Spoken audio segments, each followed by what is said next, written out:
La majorité des hommes qui te disent « ma femme, elle est impolie ». Non, celle-là, elle est têtue. On ne peut pas lui parler. Ça fait 15 ans, ça fait 20 ans ensemble. Je lui parle, ça rentre pas. Celle-là, quand tu lui parles, ça rentre ici, ça sort là-bas. Impoli, têtu, comme ça, c'est pas possible.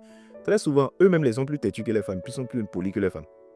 Soit, ils sont têtus plus qu'elles, ou soit, ils ont été des grands têtus et des grands impolis avant. Tu sais, un homme qui est têtu et qui est impoli, ou bien un homme qui a été têtu et qui a été impoli, dans sa vie, il y a toujours une femme qui est têtue et impolie ou une femme qui a été têtue et impolie. Et Dieu le fait pour 3 raisons, je vais vous expliquer. Raison numéro 1. Souvent, il fait que vous, les têtus, là, vous rencontrez entre vous. Et puis, vous luttez ensemble jusqu'à trouver la solution pour vous en sortir. Ça, c'est la raison numéro 1. Raison numéro 2. Quand tu es un ancien têtu repenti ou un ancien impoli repenti, il t'envoie une femme qui est ton ancienne version pour que, comme toi, tu as lutté pour t'en sortir, tu puisses l'aider pour qu'elle puisse s'en sortir aussi. Donc, toi, tu deviens maintenant le soutien et l'aide pour qu'elle puisse sortir de l'état dans lequel elle se trouve en ce moment. Ou bien la troisième raison, c'est pour te faire payer ce que tu as fait aux gens. C'est comme ça.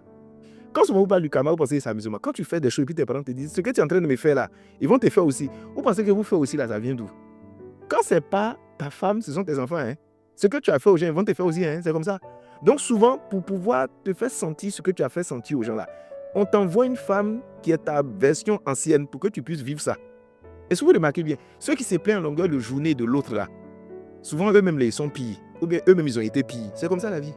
Les femmes qui commencent à dire non, mais lui, là, il n'est pas attentionné du tout. Il est avare, non, il est méchant.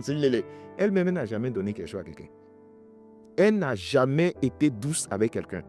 Mais c'est le comportement de l'autre qui lui fait mal. Tu sais, une femme même qui est avare dans sa vie, va-tu rencontrer un homme qui est avare? Et puis les deux, ils vont lutter dedans.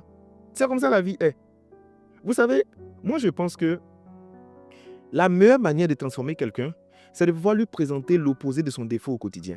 Aucun défaut ne peut prospérer pendant longtemps dans la zone où on lui exprime la solution au quotidien. Je t'explique. Si ta femme est têtue et que ça fait 15 ans qu'elle est têtue, c'est parce que toi-même tu es têtu et que tu entretiens l'atmosphère de têtue et puis vous deux vous êtes dedans. Sinon, logiquement, une femme n'a qu'à être têtue, un policier tombe sur un homme qui est doux, qui est sage, qui est gentil, qui est intelligent, elle ne peut pas être têtue pendant longtemps. Parce que ce qui va se passer, il y a un moment où elle va commencer à coquiller sur toi. C'est comme ça la vie est. Il y a de la résistance dans vos couples parce que vous vous autorisez des choses et puis vous ne voulez pas que les autres font. C'est ça votre problème. Hein? Ça dit quand toi tu fais, c'est justifié, c'est normal. Mais quand elle fait, ça te fait mal. Tu as fait jusqu'à... On n'a rien dit. Un peu on t'a fait là. Tu veux rentrer en transe. Et c'est comme ça la vie. Hein? Je te dis, si tu veux prendre le temps et puis assieds-toi et puis regarde. Tout ce qu'ils sont en train de te faire là, soit tu as fait ça avant, ou bien toi-même là. Comme tu as du mal à reconnaître comment tu es, ça te fait mal. Sinon, tu sais que tu es comme elle. La majorité des hommes qui se plaignent, je lui parle, il ne m'écoute pas là. Il n'écoute jamais les gens. Lui-même, il est gonflé. Il est sur son ego comme ça. Tu ne peux pas lui parler. Tu lui dis un truc qu'il arrive comme ça, il est gonflé, il est dans son coin. Mais il faut le voir en train de parler des autres.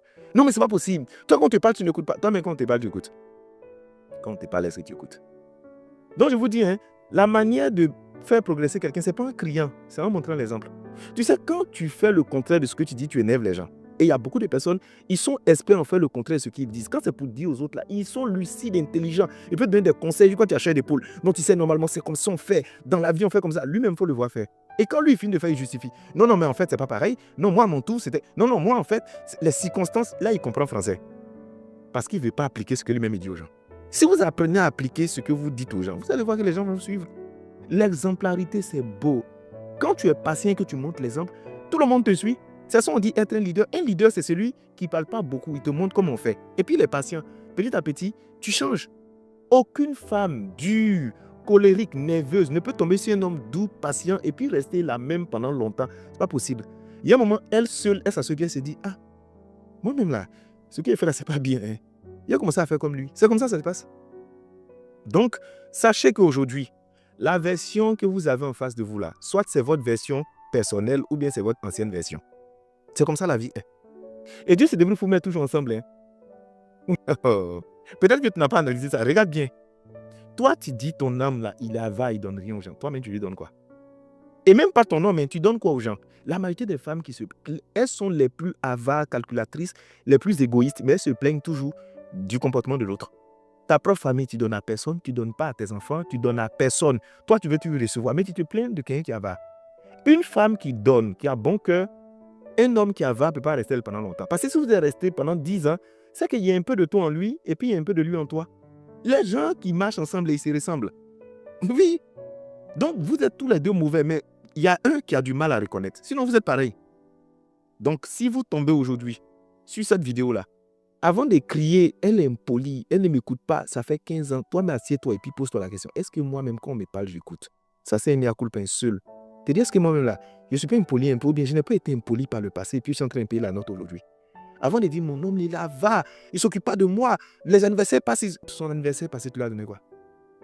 Souvent, c'est vous qui avez rendu vos hommes comme vous, hein, à cause de la méchanceté de vos cœurs. Tu peux tomber sur un homme qui est très bien dès le départ, qui veut être gentil, qui veut être bon. Et puis après, tu lui montres qu'en fait, lui, il est bête, c'est toi qui es intelligente. Quand l'argent rentre là, tu calcules, c'est toi qui sais où on doit placer. Lui, à un moment aussi, il commence à faire comme toi. Les gens copient toujours ce qu'ils ont en face d'eux. C'était mon conseil du jour. Bonne journée à vous.